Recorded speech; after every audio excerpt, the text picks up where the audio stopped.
Tikamgarh collector विवेक स्रोतिया ने जिले को खूबसूरत जिला बनाने का बीड़ा उठा लिया है।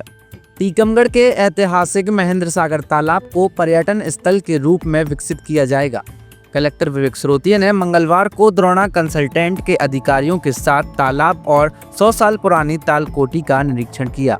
इसमें DATCC के माध्यम से हम जिला प्रशासन में जो महेंद्र सागर वाटर फ्रंट है, महेंद्र सागर जो हमारी लेक है, इससे जुड़ा हुआ जितना हिस्सा है, यहाँ पर अच्छी सुविधाएं विकसित करने के लिए एक प्रोजेक्ट बनाया जा रहा है और उस प्रोजेक्ट के लिए आज कंसल्टेंट भी हायर हुए हैं और कंसल्टेंट का आज दौरा किया जा रहा है। तो यहाँ के सारे तकनीकी स्पेसिफिकेशन लेकर इस क्षेत्र में अच्छे गार्डन और अन्य रोड में क्या सुधार होना है, यहाँ पे जो पुराने और भी स्कल्पचर्स बने हुए हैं, स्ट्रीट फर्नीचर्स हमको करना है, लाइटिंग हमको करना है, ताकि ये एक अंतर्राष्ट्रीय स्तर का या राष्ट्रीय स्तर का यहाँ पर एक टूरिस्ट प्लेस भी ये बन सके।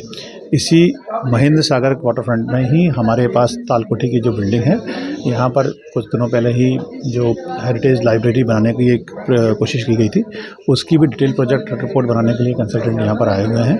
उनके द्वारा भी यहाँ पर इसका टेक्निकल असेसमेंट करा जाएगा और यहाँ पर वो क्या क्या चीज़ें जिसमें कुछ सुधार हो सकता है, क्या उसमें बेहतर हो सकता है कि इसको एक अंतर्राष्ट्रीय स्तर पर एक अच्छी लाइब्रेरी के रूप में इसकी मान्यता हो और इस पूरी बिल्डिंग में भी और क्या सुधार किए जा सकते हैं, इसके लिए DPR बनाने का कार्य उनके द्वारा किया जाएगा।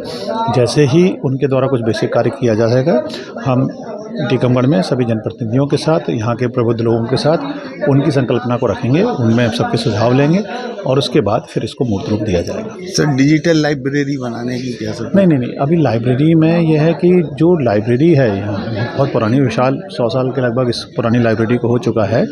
जो यहाँ पर महेंद्र स्कूल की लाइब्रेरी होती थी या फिर यहाँ पर PG कॉलेज की लाइब्रेरी के रूप में रही है और फिर पिछले 25 सालों से बंद पड़ी हुई थी, उस लाइब्रेरी को पुनर्जीवित करने के साथ सबसे पहला फोकस तो रहेगा कि उसमें जितनी भी पुरानी पुस्तकें हैं उसको एक हेरिटेज लाइब्रेरी के रूप में विकसित किया जाए।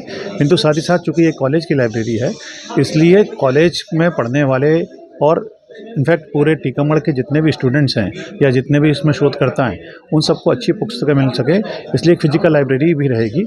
साथ ही साथ कुछ हिस्से में हम इसमें प्रयास करेंगे कि डिजिटल लाइब्रेरी के रूप में भी यहाँ पर सुविधाएं रहें, ताकि वो पुस्तकें जो इस बुंदेलखंड से संबंधित हम यहाँ पर प्रयास कर रहे हैं कि यहाँ पर पुस्तकों का संग्रह हो। अगर उससे अतिरिक्त भी अगर कोई व्यक्ति बाहर से किसी विदेश में बैठकर भी यहाँ की पुस्तकों को अगर एक्सेस करना चाहता है या यहाँ के लोग मिलकर किसी बाहर की किसी पुस्तक का एक्सेस करना चाहते हैं, तो वो डिजिटल लाइब्रेरी के माध्यम से उसको एक्सेस कर सकें। ज्ञात रहे प्रोजेक्ट कंसल्टेंट तपस्या ने बताया कि तालाब क्षेत्र को पर्यटकों के लिए आकर्षक बनाया जाएगा। तालकोटी की लाइब्रेरी को राष्ट्रीय स्तर की बनाने की योजना है। तालाब में बोटिंग और साउंड सिस्टम की सुविधा भी उपलब्ध कराई जाएगी। BCN हिंदी, टीकमगढ़।